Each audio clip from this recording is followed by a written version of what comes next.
ಇರಾನಿನ ಸರ್ವೋಚ್ಚ ನಾಯಕ ಅಯತುಲ್ಲಾ Ali Khamenei ಹತ್ಯೆಯನ್ನ ಖಂಡಿಸಿ ಭಾರತದ ಕೆಲವು ಮುಸ್ಲಿಮರು ಪ್ರತಿಭಟನೆ ನಡೆಸುತ್ತಿರುವುದಕ್ಕೆ ಮಾಜಿ ಉಪಮುಖ್ಯಮಂತ್ರಿ ಕೆಎಸ್ ಈಶ್ವರಪ್ಪ ಆಕ್ರೋಶ ವ್ಯಕ್ತಪಡಿಸಿದರು.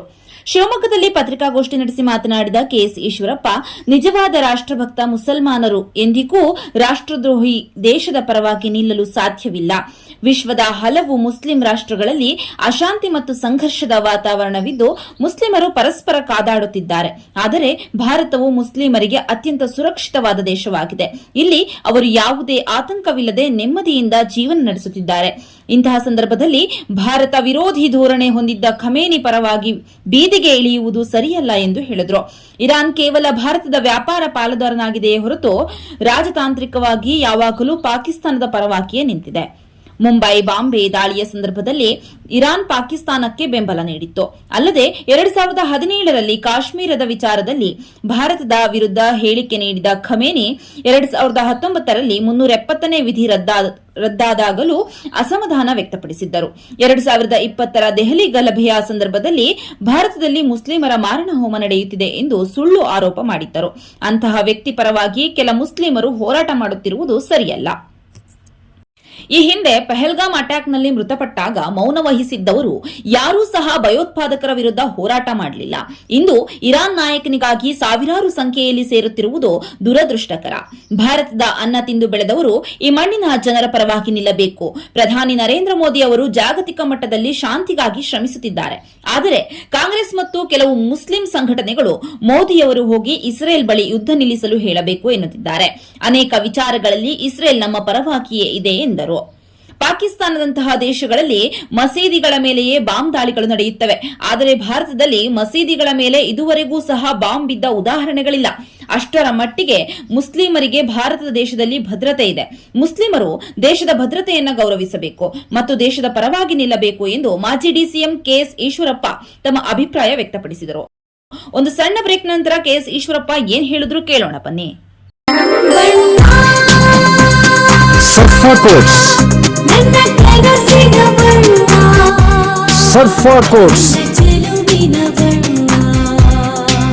ಸರ್ಫಾ ಕೋಟ್ಸ್ ರವರ ಸುದೀರ್ಘ ಬಾಳಿಕೆಯ ಸುಂದರವೂ ಆದ ಜಲಾಧಾರಿತ ಪರಿಸರ ಸ್ನೇಹಿ ಪೇಂಟ್ಗಳನ್ನೇ ಬಳಸಿ. Surfa luxury emulsion paint, odourless, low ವಿವೋಸಿ,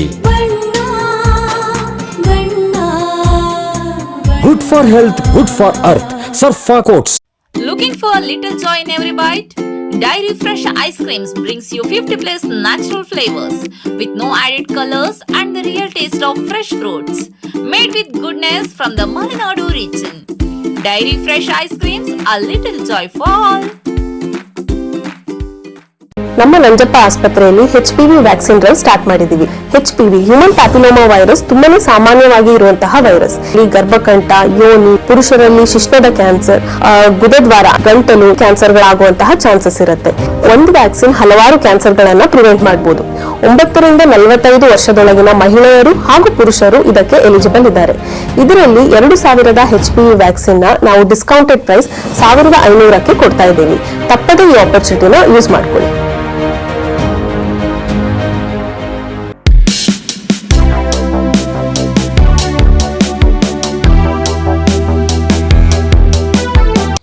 ಇಡೀ ಪ್ರಪಂಚದಲ್ಲಿ ಇವತ್ತು ಮುಸಲ್ಮಾನರಿಗೆ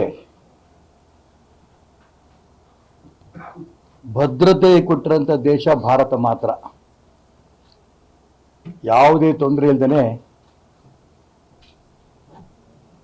ಭಾರತದಲ್ಲಿ ಆನಂದವಾಗಿದ್ದಾರೆ. ಆದರೆ ಇವತ್ತು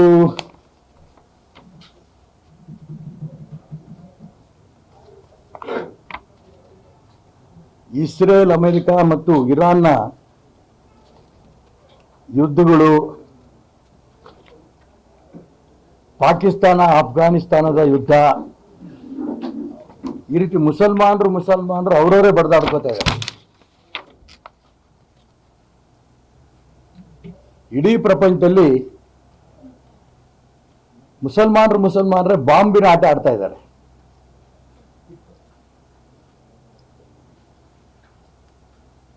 ಇದರಿಂದ ಭಾರತ ಬಿಟ್ಟು ಉಳಿದ ಎಲ್ಲಾ ಕಡೆನೂ ಕೂಡ ಮುಸಲ್ಮಾನರು ಅವ್ರ ಜೀವ ಬಿಗಿ ಹಿಡ್ಕೊಂಡು ಕೂತಿದ್ದಾರೆ ಎಲ್ಲ ಕಡೆನೂ ಕೂಡ.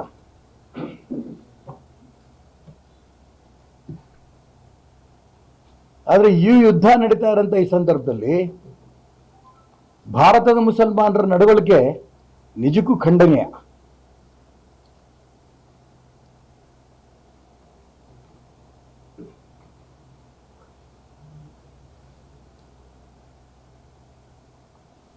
ಭಾರತದ ಮೇಲೆ ನಡೆದಂಥ ಭಯೋತ್ಪಾದನೆ ವಿರೋಧಿಸಿ ಹೇಳಿಕೆ ನೀಡೋದು,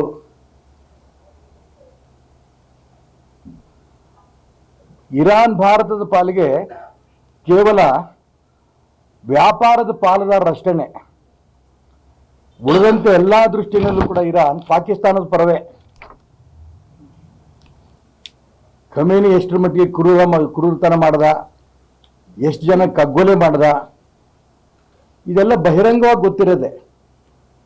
ಆದರೆ ಖಮೇನಿ ಪರವಾಗಿ ಭಾರತದ ಮುಸಲ್ಮಾನರು ನಿಂತಿರೋದು ನೋಡಿದ್ರೆ ಇವರು ಯಾರ ಪರ ಅಂತ. ಬಾಂಬೆನಲ್ಲಿ ದಾಳಿ ಆದಾಗ ಖಂಡನೆ ಮಾಡಲ್ಲ, ಸಾವಿರಾರು ಕಿಲೋಮೀಟರ್ ದೂರದಲ್ಲಿರೋಂಥ ಇರಾನ್ನಲ್ಲಿ ಖಮೇನಿ ಸತ್ತಾಗ ಇಲ್ಲಿ ಅಳ್ತಾರೆ, ಇಲ್ಲಿ ಕಣ್ಣೀರು ಹಾಕ್ತಾರೆ. ಇಲ್ಲಿ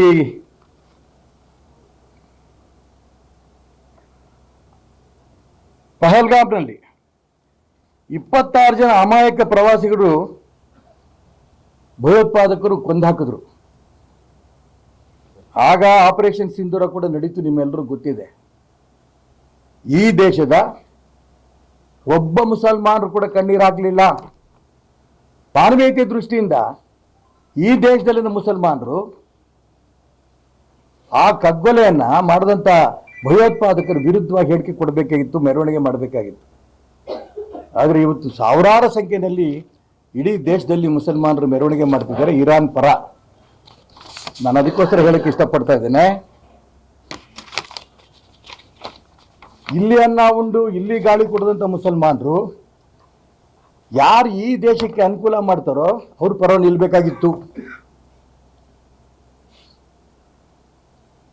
ಆಯಿಲ್ ಪ್ರೊಡ್ಯೂಸಿಂಗ್ ಕಂಟ್ರೀಸ್ ಇವೆಲ್ಲವೂ ಕೂಡ ಈ ಕಾಶ್ಮೀರದ ಪರವಾಗಿ ನಿಲ್ಲೇ ಇಲ್ಲ.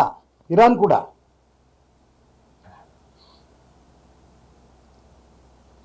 ಅದಕ್ಕೋಸ್ಕರ ನಾನು ಹೇಳಕ್ಕೆ ಇಷ್ಟಪಡ್ತಾ ಇರೋದು, ಈ ದೇಶದ ಜನ ನಾವು ಭಾರತಾಂಬೆಯ ಮಕ್ಕಳು. ನಾವು ಈ ದಿಕ್ಕಿನಲ್ಲಿ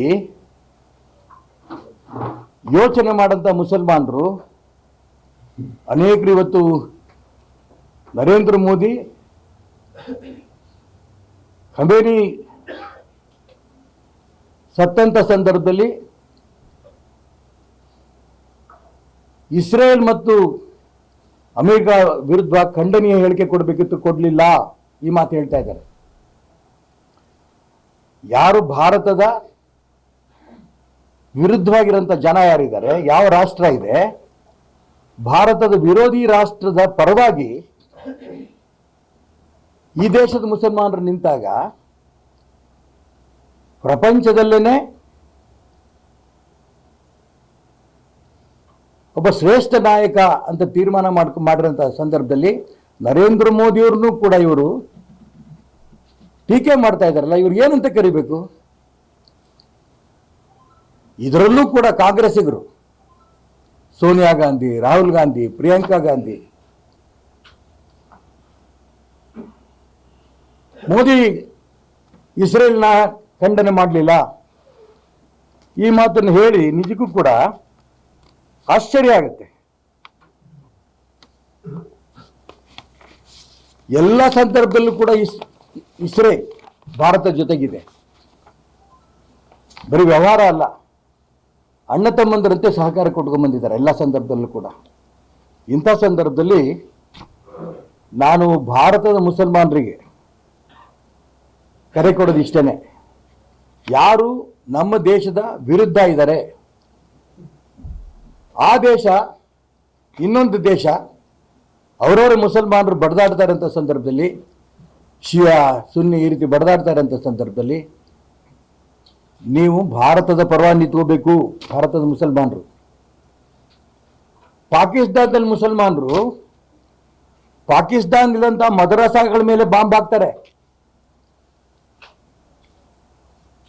ಪಾಕಿಸ್ತಾನದಲ್ಲಿರೋಂಥ ಮಸೀದಿ ಮೇಲೆ ಬಾಂಬ್ ಹಾಕ್ತಾರೆ, ಮುಲ್ಲಾನ ಕೊಲೆ ಮಾಡ್ತಾರೆ. ಭಾರತದ ಯಾವುದೇ ಒಂದು ಮಸೀದಿ ಮೇಲೆ ಮದ್ರಾಸ ಮೇಲೆ ಬಾಂಬ್ ಬಿದ್ದಿದ್ದು ನೋಡಿದ್ದೀರಾ? ಹೀಗೆ ಭಾರತೀಯ ಮುಸಲ್ಮಾನರು ಭಾರತದ ಪರವಾಗಿರ್ಬೇಕು ವಿನಃ ಭಾರತದ ದ್ರೋಹಿಗಳ ಜೊತೆಗಿರಬಾರದು.